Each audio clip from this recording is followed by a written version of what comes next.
18 de noviembre de 1942. Campo Henderson, Canal de Guadal. La humedad de la mañana se aferraba a todo mientras 16 Lockheed P-38 Lightning Fighters del 339º Escuadrón de Cazas aterrizaban en la estera de acero del campo Henderson.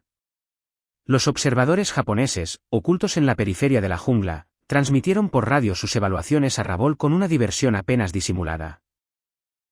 No se trataba de los elegantes interceptores que esperaban de Estados Unidos, ni de los ágiles cazas que podrían desafiar la supremacía cero, sino de enormes máquinas bimotores con brazos gemelos distintivos que parecían desafiar los principios mismos del combate aéreo que dominaban. Todo en ellos parecía extraño a los ojos de aquellos que miraban la elegante simplicidad del Mitsubishi A6M0.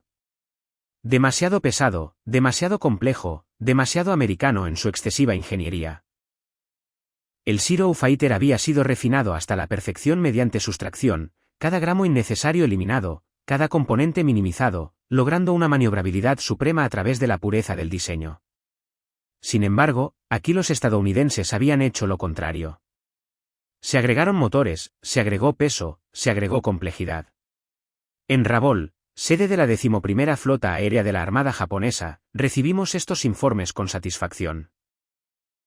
La evaluación pareció confirmar lo que creían desde Pearl Harbor. Los estadounidenses dependían del exceso material porque carecían del espíritu guerrero que hacía invencibles a los pilotos japoneses. Lo que ninguno de ellos sabía era que ese momento desencadenaría la transformación más profunda en la doctrina de la aviación naval japonesa.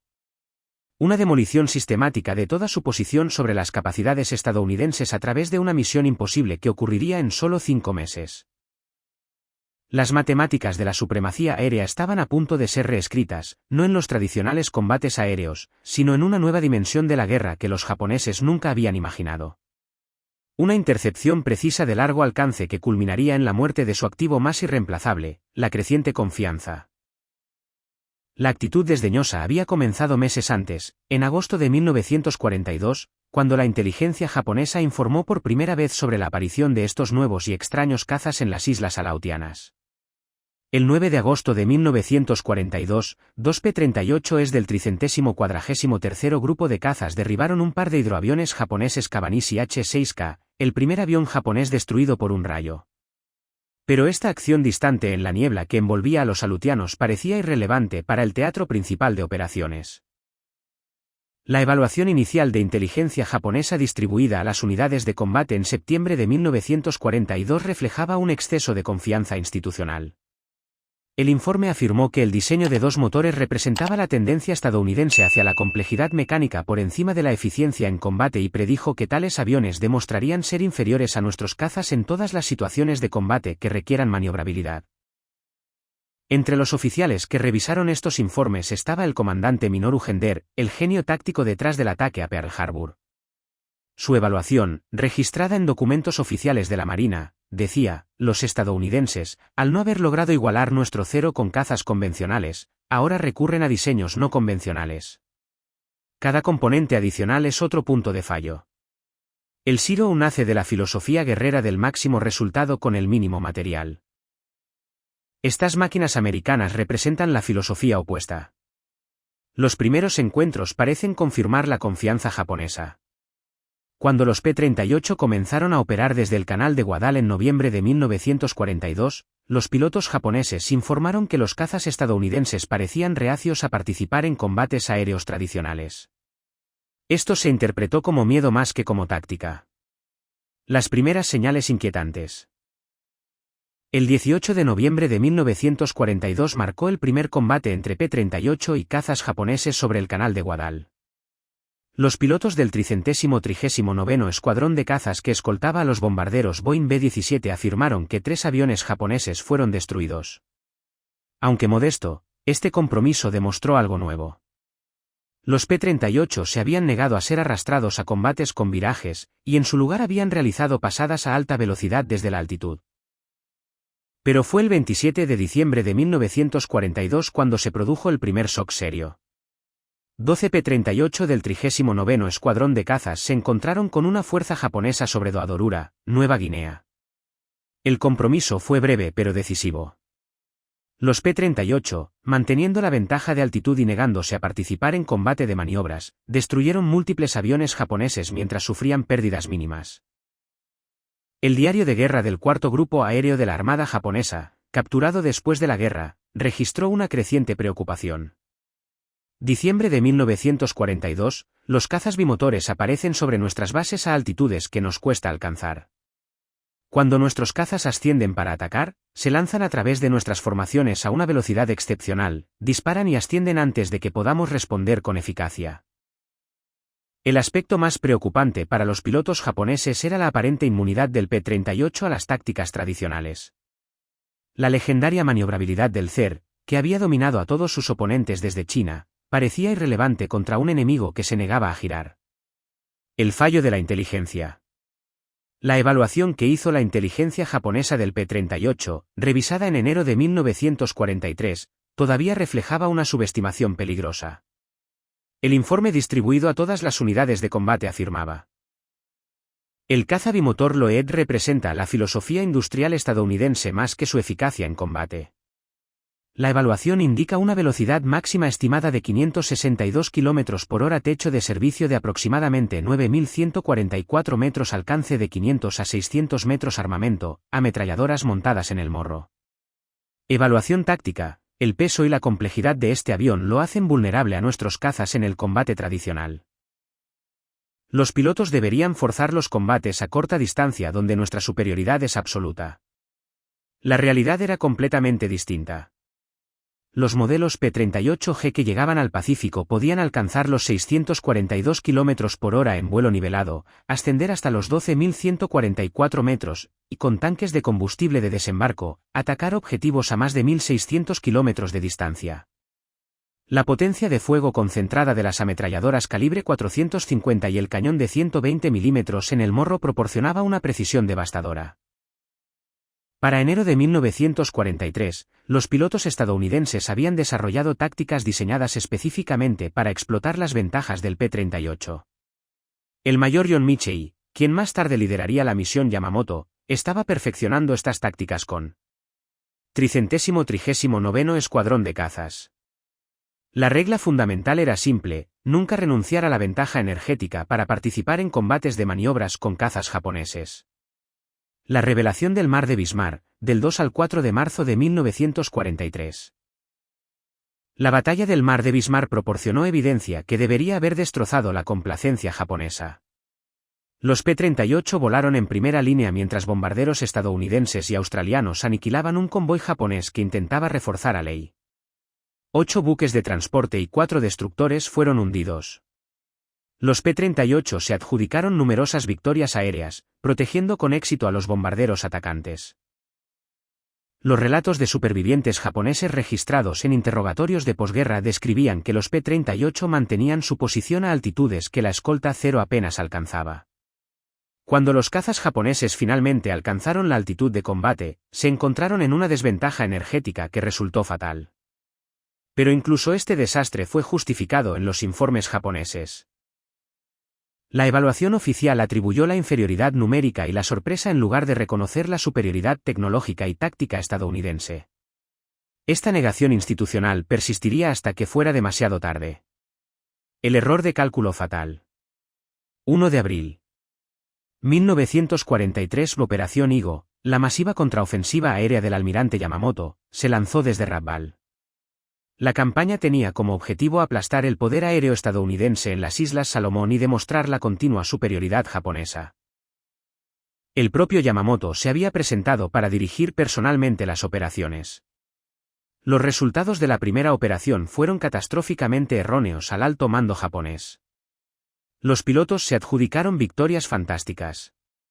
Decenas de aviones estadounidenses fueron destruidos y varios barcos hundidos. Las pérdidas estadounidenses reales fueron mínimas, mientras que las pérdidas de aviones japoneses, muchas de ellas a causa de los P-38, fueron considerables. Fue en este ambiente de falsa confianza que Yamamoto tomó la fatal decisión de realizar una gira de inspección de bases avanzadas, una decisión que lo colocaría dentro del alcance de los P-38 estadounidenses que operaban desde el canal de Guadal. El mensaje interceptado.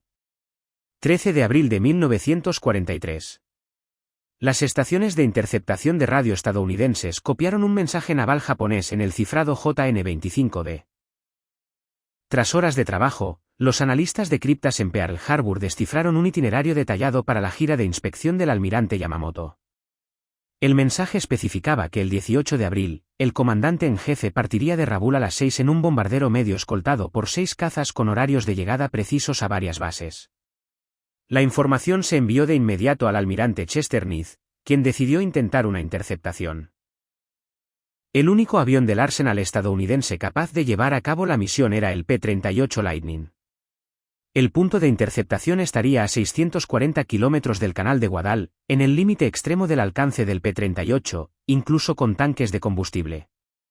Planificación de la misión. 17 de abril de 1943. El mayor John Mitchell, del 339º Escuadrón de Cazas, fue el encargado de planificar la interceptación.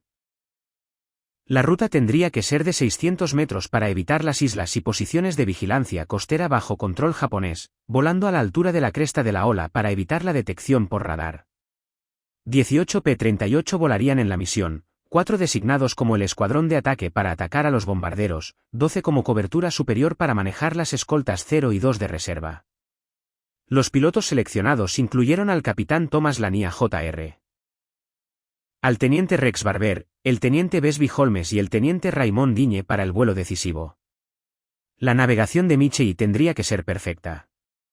No habría margen de error en el consumo de combustible, ni posibilidad de una segunda pasada. Todo el combate tendría que completarse en minutos. La interceptación, el 18 de abril de 1943, a las 7 de la mañana y 10. 16 P-38 despegaron de la pista de cazas 2 del canal de Guadal. 2 tuvieron problemas mecánicos.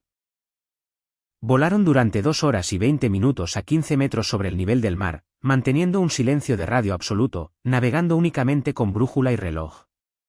A las 9:34, tal como estaba previsto, el teniente Doug Canning avistó la formación japonesa. 2 bombarderos Mitsubishi G4M Betty los seguían con 6 escoltas 0 zigzagueando sobre ellos. La navegación de Mitchell ya había sido perfecta. El capitán Lanier y la teniente Barbara bajaron sus tanques ventrales y ascendieron para atacar. Lo que sucedió a continuación sigue siendo uno de los momentos más analizados de la historia de la aviación. Ambos pilotos afirmarían haber derribado el bombardero de Yamamoto, pero el análisis posbélico de los registros japoneses y las pruebas del lugar del accidente indican que los cañones de Barber dieron en el blanco. El motor derecho del bombardero líder explotó. Las alas se separaron. El avión que transportaba al almirante Yamamoto se precipitó en la selva de Bougainville. El segundo bombardero que transportaba al vicealmirante Mdougaki también fue derribado, pero se estrelló en el agua. Uji sobrevivió. Solo se perdió un P-38. El teniente Raymond Digne, visto por última vez con un Zero en la cola, se dirigía al mar. El impacto devastador. 18 de abril de 1943. 2. Rabaul. Cuando los Zero supervivientes regresaron e informaron de la emboscada, el cuartel general naval japonés inicialmente se negó a creer que Yamamoto pudiera estar muerto. Un equipo de búsqueda encontró los restos al día siguiente. El cuerpo de Yamamoto, que salió despedido del avión, murió instantáneamente por balas de calibre 250. El impacto psicológico en la armada japonesa fue devastador. Yamamoto no era solo un comandante, sino un símbolo de la superioridad naval japonesa. ¿Qué podía ser? Perseguido y abatido en el momento y lugar precisos elegidos por los estadounidenses, demostró un nivel de recopilación de información y capacidad operativa que los japoneses jamás imaginaron. El capitán Watanabe, quien lideró el grupo de rescate, informó: el almirante fue encontrado aún empuñando su espada ceremonial. Mantuvo la dignidad incluso en la muerte. Pero la precisión del ataque americano, que apareció en el momento justo y en el lugar justo, destrozó por completo nuestra confianza. La revolución de la inteligencia. La exitosa interceptación de Yamamoto obligó a una reevaluación completa del P-38 dentro de la aviación naval japonesa. Una nueva evaluación emitida el 1 de mayo de 1943, marcada como la más urgente para todas las unidades, reveló la magnitud de los errores de cálculo anteriores. Se rescinden por la presente las evaluaciones anteriores del caza Lockheed tipo L basándose en el análisis de combate y los acontecimientos del 18 de abril. Las capacidades reales se evalúan como una velocidad máxima que excede las 400 mph, un techo de servicio que excede los 40.000 pies y un alcance de combate que excede las 1000 millas con tanques auxiliares.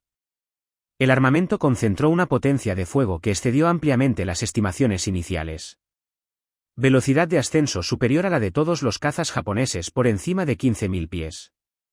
Advertencia crítica. Este avión representa capacidades más allá de la experiencia previa.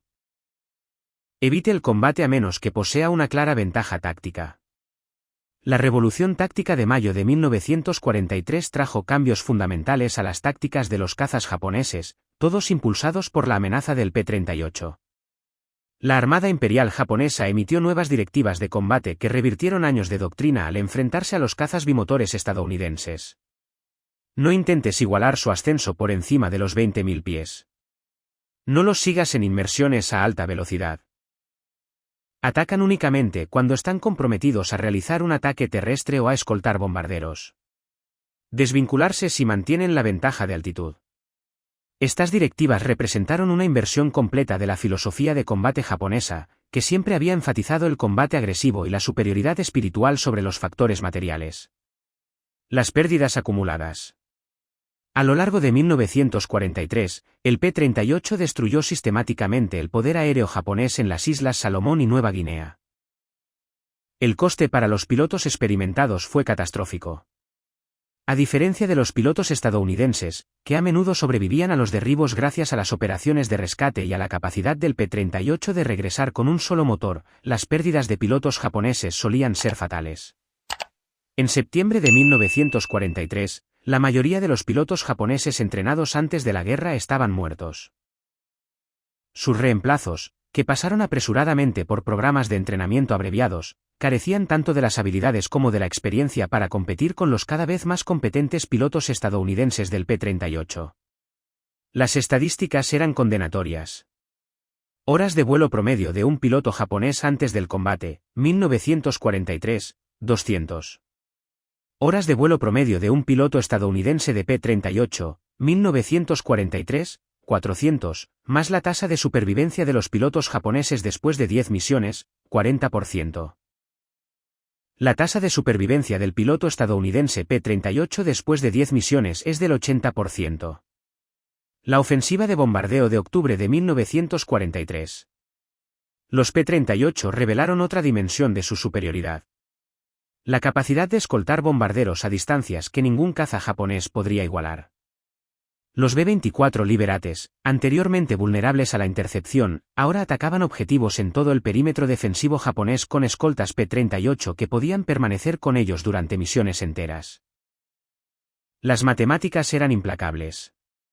Cada P-38 podría escoltar bombarderos en misiones de 1.600 kilómetros. El radio máximo de combate del Zero, incluso con un tanque desplegable, era de 600 metros. Esto significó que los bombarderos estadounidenses podían atacar desde bases que estaban más allá del alcance de represalia japonés y al mismo tiempo seguir disfrutando de la protección de los cazas. El factor Charles Lindbergh. En 1944, Charles Lindbergh, volando como representante técnico civil, llegó al Pacífico para enseñar a los pilotos del P-38 técnicas mejoradas de control de crucero. Sus métodos aumentaron significativamente el radio de combate del P-38. Algunas fuentes indican una mejora de hasta un 30% en el alcance. Lindbergh también demostró la eficacia del P-38 como cazabombardero, mostrando a los pilotos cómo lanzar bombas con precisión manteniendo el rendimiento de un caza. Esta versatilidad amplió aún más la brecha entre las capacidades estadounidenses y japonesas. La Batalla del Pavó en las Marianas, junio de 1944.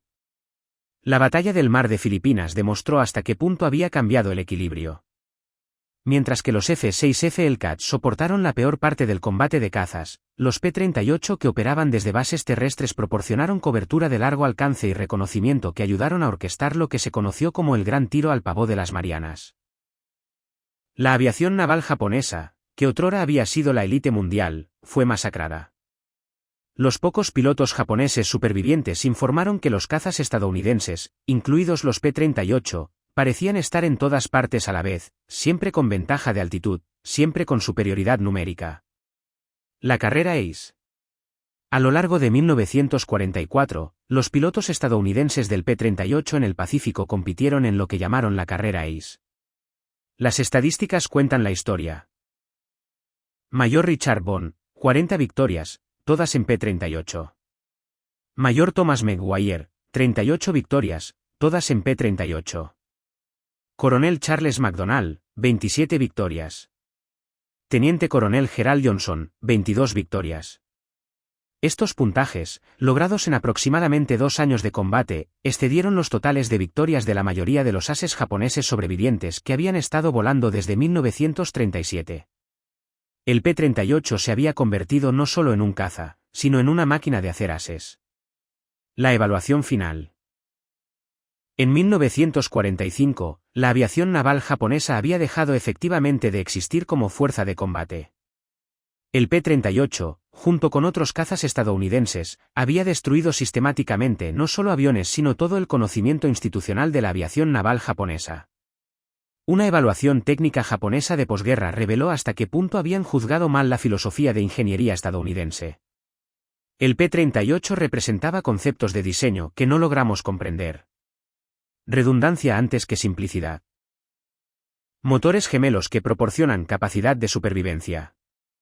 Tácticas energéticas por encima de tácticas de maniobra. Concentración de potencia de fuego sobre dispersión. Capacidad de múltiples rollos por encima de la especialización. Protección del piloto frente al ahorro de peso.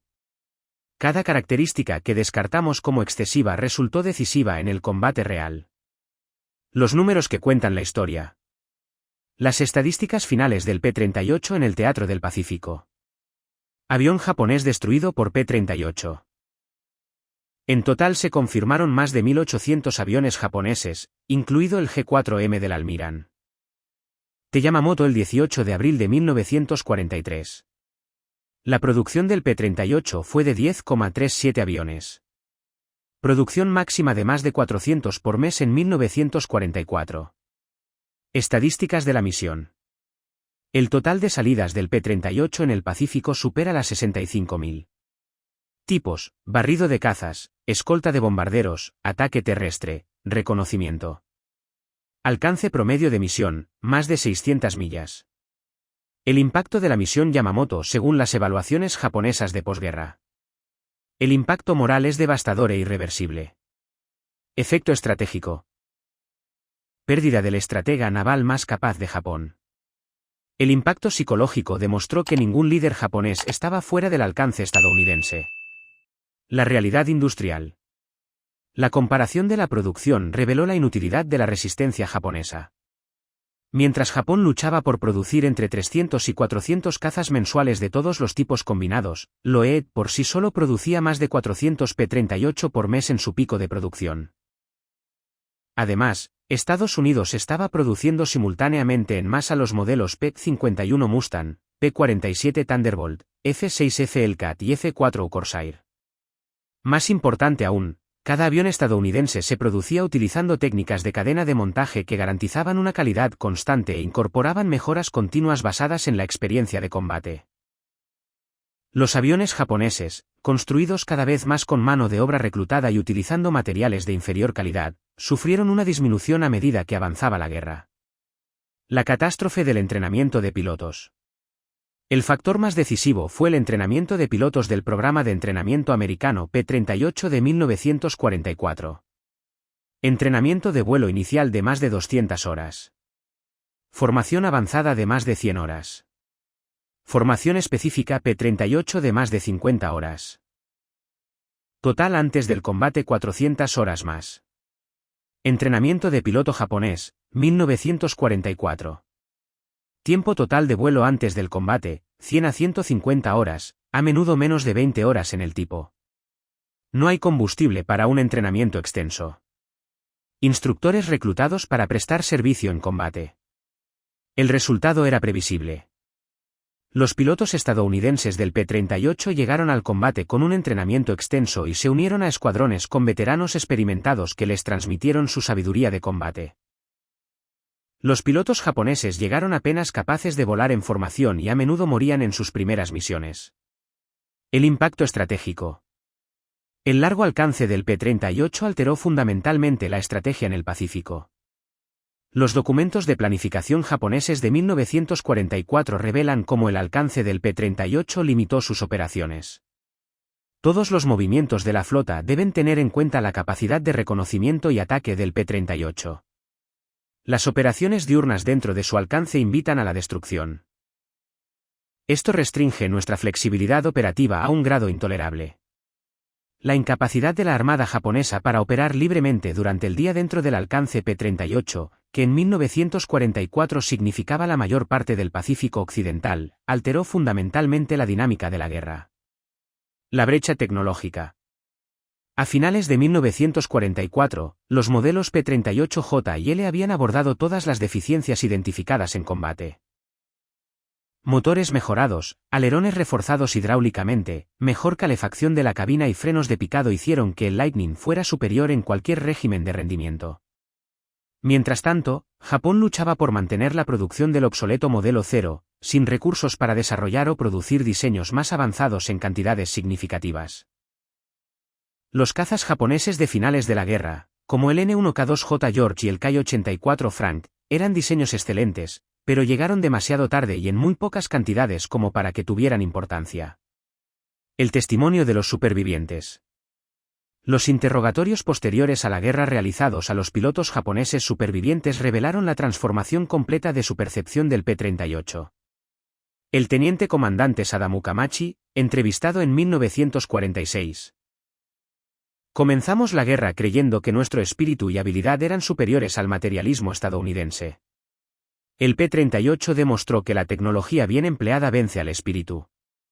No se puede luchar contra la física con valentía. El capitán Teo Tanameu sobrevivió a la guerra con 32 victorias. El P-38 no era el caza con mejor giro, ni el más rápido, ni el que volaba más alto, pero era bueno en todo y estaba en todas partes. Los llamamos sombras de dos colas porque parecían estar esperando donde quiera que voláramos. La evaluación del legado. En 1962, en un simposio conjunto sobre la historia de la aviación estadounidense y japonesa, veteranos de ambos bandos analizaron el impacto del P-38. El excapitán Minoru Gender, por entonces miembro del Parlamento japonés, admitió: el P-38 fue la primera señal clara de que habíamos malinterpretado fundamentalmente la guerra moderna. Cuando mató al almirante Yamamoto, mató a más de un hombre. Arruinó por completo nuestro concepto de guerra. Creíamos que las guerras se ganaban con guerreros superiores. Los estadounidenses demostraron que las guerras se ganan con sistemas superiores. El exmayor John Michie, quien dirigió la misión Yamamoto, respondió: no pudimos construir un caza que pudiera superar a un 0. Entonces construimos uno que no lo necesitaba. Ese es el estilo americano. Si no puedes ganar su juego, cambia el juego por completo. El testamento final. En una reunión de veteranos del Teatro de Operaciones del Pacífico en 1985 en Hawái, el aviador naval japonés sobreviviente Kenji Yanaga, que había volado como escolta del almirante Yamamoto, pronunció estas palabras. Desechamos su P-38 en 1942 porque lo medimos según nuestros estándares. Valoramos la elegancia. Valorabas la eficacia. Buscamos la perfección en una dimensión. Buscaste la adecuación en todas las dimensiones. Construimos la espada definitiva. Construiste un arma que hizo que las espadas fueran irrelevantes. El asesinato del almirante Yamamoto no fue solo una misión exitosa. Fue una manifestación. El mensaje era que Estados Unidos podía llegar a cualquier lugar y atacar a cualquiera con un avión que habíamos descartado como imposible. Pero la lección más grande fue esta. El P-38 nos enseñó que la guerra moderna no se trata de excelencia individual, sino de sistemas, no de espíritu guerrero, sino de capacidad industrial, no de soluciones elegantes, sino de soluciones prácticas. Nos reímos del P-38 en 1942. El 18 de abril de 1943, había matado a nuestro mayor almirante. En 1944 ya era dueño de nuestros cielos. La risa se detuvo para siempre cuando nos dimos cuenta de que no estábamos luchando contra pilotos. Estábamos luchando contra todo un sistema industrial que podía producir calidad en cantidad. Para los hombres que volaron el Lightning, no solo ganaron una guerra. Cambiaste para siempre la forma en que se librarían las guerras. Epílogo. Los números que importan. La muerte del almirante Yamamoto el 18 de abril de 1943 marcó más que la pérdida de un brillante estratega. Marcó el momento en que se selló el destino de la aviación naval japonesa. El P-38 Lightning había demostrado que la inteligencia, la planificación y la tecnología estadounidenses podían alcanzar vastas distancias y atacar con precisión quirúrgica. Los 16 P-38 que despegaron del canal de Guadal esa mañana llevaban más que armas y combustible. Llevaron el mensaje de que la era de la guerra industrial había llegado. Las guerras ya no se ganarían por el coraje de guerreros individuales, sino por la capacidad de producir armas superiores en cantidades abrumadoras, entrenar pilotos sistemáticamente y emplear la tecnología de forma inteligente. Desde noviembre de 1942, cuando los comandantes japoneses se rieron por primera vez de los desgarbados cazas gemelos con boom que llegaban al canal de Guadal, hasta abril de 1943, cuando esos mismos cazas mataron a su líder más importante, hasta 1945, cuando los P-38 vagaban libremente por las islas japonesas. La transformación fue completa. Los japoneses se rieron de la complejidad solo para descubrir que en realidad era sofisticación. Se habían burlado del exceso solo para descubrir que era abundancia. Habían descartado el P-38 por considerarlo demasiado estadounidense, demasiado grande, demasiado complicado, demasiado mecánico, solo para descubrir que estas mismas cualidades lo hacían perfecto para el tipo de guerra que Estados Unidos pretendía librar. La risa había durado 5 meses. Las consecuencias durarían para siempre. El P-38 Lightning no solo derribó al almirante Yamamoto el 18 de abril de 1943. Derribó toda una filosofía de guerra, demostrando que en los conflictos modernos la línea de montaje supera a la espada samurái. La regla de cálculo vence al espíritu guerrero, y las matemáticas industriales vencen al coraje individual. Se rieron del P-38 Lightning hasta que derribó a Yamamoto del cielo. Después de eso, el único sonido fue el zumbido de los 2 motores Allison que transportaban el poder estadounidense a donde quiera que decidiera ir, cuando decidiera atacar. El rayo había caído y la era de los samuráis había terminado. El siglo americano había comenzado. Los 16 P-38 que mataron a Yamamoto volaron 435 millas desde el canal de Guadal, navegaron con brújula y reloj, interceptaron su objetivo dentro de 1 minuto del tiempo planificado, completaron su misión en menos de 10 minutos de combate y regresaron con la pérdida de un solo avión. Esto no fue suerte. Esto no fue una coincidencia. Se trataba de planificación, entrenamiento y tecnología estadounidenses funcionando exactamente como estaban previstos. Los comandantes japoneses que se habían reído del P-38 en noviembre de 1942 aprendieron la lección más dura de la guerra moderna. Nunca confundas lo diferente con lo inferior. Nunca confundas complejidad con debilidad. Y nunca te rías del futuro cuando llegue con 2 motores armados con potencia de fuego estadounidense y apuntados con intenciones estadounidenses. El P-38 Lightning rió el último y su eco resonó en todo el Pacífico hasta que finalmente se puso el sol el 15 de agosto de 1945.